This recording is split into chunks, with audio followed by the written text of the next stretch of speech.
these truths to be self-evident, that all men and women are created equal. A leader among them was Frederick Douglass, who connected the revolutions in Europe to America's and denounced the gulf between American aspirations and realities. As he would declare a few years later, one memorable July 4th, "There is not a nation on the earth guilty of practices more shocking and bloody than are the people of the United States at this very hour." Still, Douglass held out hope. Change was coming. The arm of commerce has borne away the gates of the strong city. Intelligence is penetrating the darkest corners of the globe. It makes its pathway over and under the sea, as well as on the earth. Wind, steam, and lightning are its chartered agents. Oceans no longer divide, but link nations together. From Boston to London is now a holiday excursion. Space, he said, is comparatively annihilated. Across space and time, in Macon, Georgia, William and Ellen Craft would also find inspiration in the American Declaration of Independence, whose words they knew, even as they were forbidden to read them. Words that were read aloud in celebration every year on the very courthouse steps where William had once been sold. This line caught their attention. "We hold these truths to be self-evident, that all men are created equal, that they are endowed by their Creator with certain inalienable rights, that from these are life, liberty, and the pursuit of happiness." So, too, did this biblical verse, spoken by the Apostle Paul. God made of one blood all nations of men. Acts chapter 17, verse 26.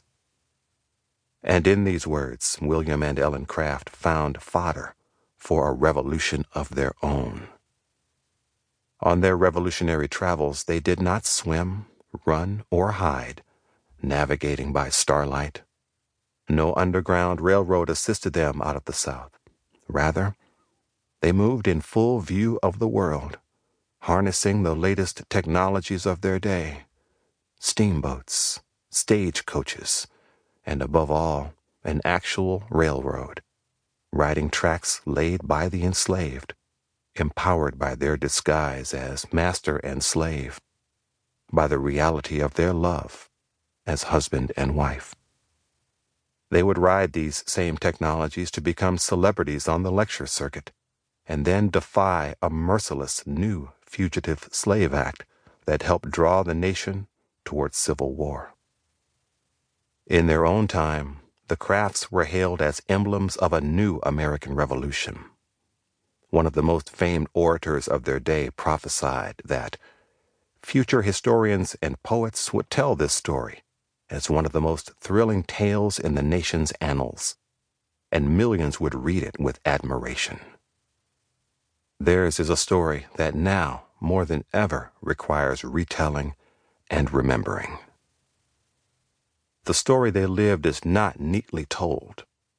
It offers no easy dividing lines between North and South, black and white. No single person or place to blame. It is a story that holds the entire United States accountable and resists the closure of a happily ever after. The Crafts passed through Washington, D.C., at a time when enslaved men, women, and children were marched in shackles past the Capitol. When U.S. congressmen looked out onto the streets to see them, and some wished to avert their eyes. They lived in Boston at a time when not only Southern slavers, but also Americans across the country would have sent them back into bondage. But they also lived in a time when people stood together with them. Men and women of many colors, thousands strong in Boston's Freedom Hall, who put aside political and other differences, if only for a moment. And when Frederick Douglass thundered, "Will you protect, rescue, save these people from being re-enslaved?" the thousands roared, "Yes!" in